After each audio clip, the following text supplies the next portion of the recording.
Bonjour à toutes et à tous. Voici maintenant plusieurs mois que je n'avais plus posté de vidéos sur cette chaîne. Mais le temps silencieux du carême a maintenant laissé place à celui de la résurrection et le temps pascal est propice pour reprendre courage, propager et défendre la vraie foi. Avant de parler d'un certain nombre de sujets que je m'étais notés, je souhaitais faire cette vidéo de reprise pour remettre au clair des maladresses ou des imprécisions dans mes dernières vidéos. Pour rappel ou pour ceux qui découvriraient ma chaîne, voici ce à quoi ma recherche de la vérité m'a conduit. L'Église catholique romaine professe et pratique la seule vraie religion, et ce depuis sa naissance il y a presque 2000 ans maintenant. Dieu a témoigné pour elle par la manifestation des nombreux miracles dont elle a été l'instrument. Elle a toujours enseigné infailliblement les vérités que Dieu lui a transmises, soit par Jésus-Christ qui l'a institué, soit par le Saint-Esprit à travers l'Église enseignante, à savoir les évêques en union avec leur chef visible, le pape. Mais en 1958, via Roncalli Jean XXIII et son faux concile Vatican II, la chaîne apostolique a été brisée. Il était un usurpateur, très probablement issu de la franc-maçonnerie et sans doute possible un hérétique. Depuis lors, nous n'avons plus aucun pape. Les usurpateurs se sont succédés sur le Saint-Siège après Roncalli, depuis Montini en passant par Wojtyla jusqu'à aujourd'hui avec Robert Prévost. Tous les évêques du monde ont reconnu avec persistance comme papes ces hérétiques et leurs erreurs. Les textes du faux concile Vatican II, porteurs de nombreuses hérésies, ont été approuvés par plus de 2000 évêques. Les fondateurs des obédiences dites traditionnalistes, tels que Lefebvre et Tuc, n'échappent pas à cette règle. Tous ces évêques ont ainsi apostasié la vraie foi. Or, les apostats et les hérétiques ne peuvent avoir aucune autorité dans l'Église. Voir le canon 188 du Code de droit canon de 1917.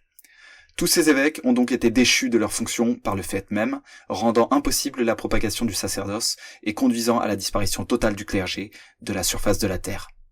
Que le clergé ait disparu, cela est une certitude aujourd'hui compte tenu du temps écoulé depuis cette apostasie globale qui avait été annoncée par saint Paul et rappelée par le Concile de Trente. Cette situation révèle que nous sommes dans les derniers temps.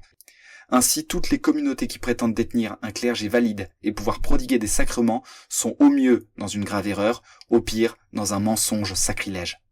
En ce qui me concerne, je ne prétends aucunement jouer un rôle particulier dans cette crise. Je suis un simple laïc comme tant d'autres qui essayent d'accomplir leur devoir en défendant la vraie foi. Je n'ai absolument pas réponse à toutes les problématiques qui découlent d'une telle situation. Mais ne pas connaître parfaitement la vérité ne veut pas dire que l'on n'est pas capable de savoir parfaitement ce qui est faux. Si j'ose donner une analogie, je dirais que comme beaucoup de gens, je ne saurais pas dire exactement pourquoi et comment le soleil brille dans le ciel. Pourtant, si on m'affirmait que c'était au moyen de piles alcalines, est-ce que je ne pourrais pas le nier de bon droit ?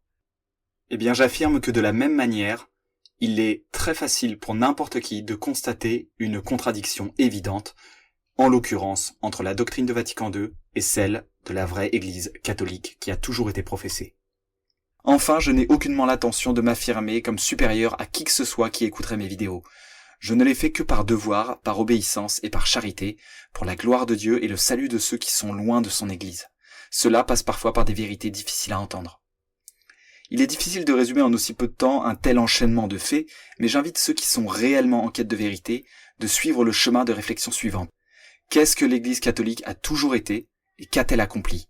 Puis de regarder ce qu'elle est aujourd'hui et comment elle agit. Ils ne manqueront pas de constater comme nous que Vatican II est une rupture indéniable, factuelle, qui ne correspond pas à l'infaillibilité et à l'indéfectibilité de l'œuvre de Jésus-Christ.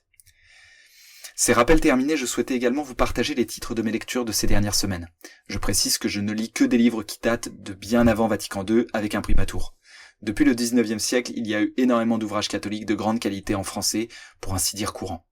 La providence divine a clairement préparé le terrain pour notre survie spirituelle. Si donc vous êtes en recherche de nourriture spirituelle et que vous ne savez pas à quoi vous attaquer, je peux vous conseiller les quelques lectures suivantes. La formation à l'humilité est par elle à toutes les vertus du chanoine Beaudenon. Je mets le lien dans la description, c'est un magnifique tableau pratique très concret et profond de ce qu'est vraiment l'humilité et de comment la vivre. De courtes leçons sur 5 semaines nous conduisent à en méditer chaque aspect, à la comprendre et surtout à la pratiquer. L'âme de tout apostolat par Jean-Baptiste Chotard, recommandé par saint Pidis lui-même. Destiné en premier lieu aux ministres de l'Église, c'est un très bon guide de la vie intérieure pour tout fidèle. Les premiers chapitres en particulier sont réellement inspirants. Je donne le lien dans la description aussi. Attention, pour rappel, je ne soutiens pas la fraternité Saint-Pidis. Ils ont simplement beaucoup de textes utiles en ligne sur leur site La Porte Latine. Mais méfiance sur le contenu et surtout sur les commentaires associés au contenu.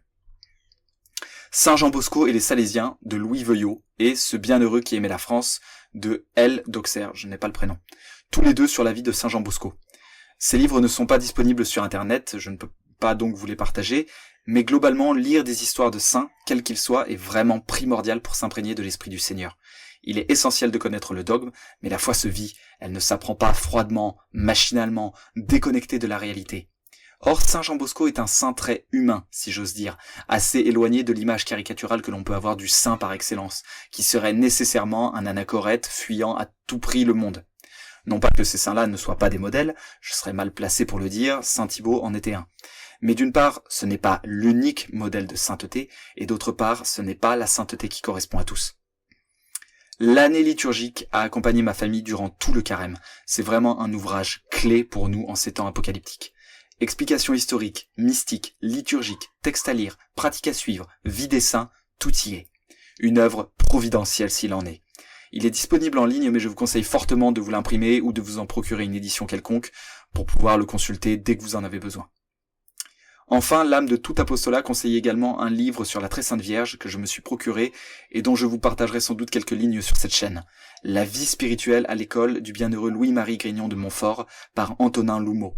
Le lien, je le mets dans la description également.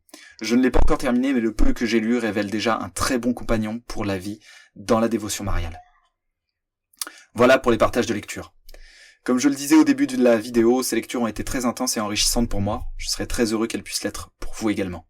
En tant que catholique, il est vraiment de notre devoir de se nourrir de ce pain spirituel qui ne se perd pas. Il ne s'agit pas de devenir des savants ou de s'enorgueillir de nos connaissances. Pour ma part, je ne suis parfois pas capable de restituer ce que j'ai pu lire peu de temps auparavant, il n'y a donc pas de quoi se vanter. Pourtant, ce sont des habitudes, des semences qui sont posées dans le cœur et dans l'esprit que Dieu fait fructifier en nous. Elles permettent de voir et de penser le monde de façon catholique. On devient ce que l'on reçoit. Recevons la pure doctrine du Christ dispensée par son Église. Il ne s'agit pas de se gaver bêtement, mais de choisir les bons livres, de les lire avec attention et d'y revenir régulièrement.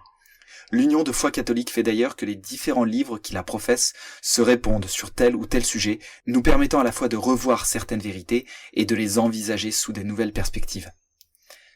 Voir les chaînes sur Internet, ça ne suffira pas, et je n'ai pas la prétention non plus, avec mes vidéos, de diffuser toute la parfaite doctrine. Ce qu'il faut, c'est vraiment lire. Lire et se nourrir de tout ce que l'Église nous a laissé. Aujourd'hui, avec Internet, on a cette possibilité-là, on n'a pas d'excuse pour ne pas le faire. Merci pour votre écoute, que Dieu vous bénisse.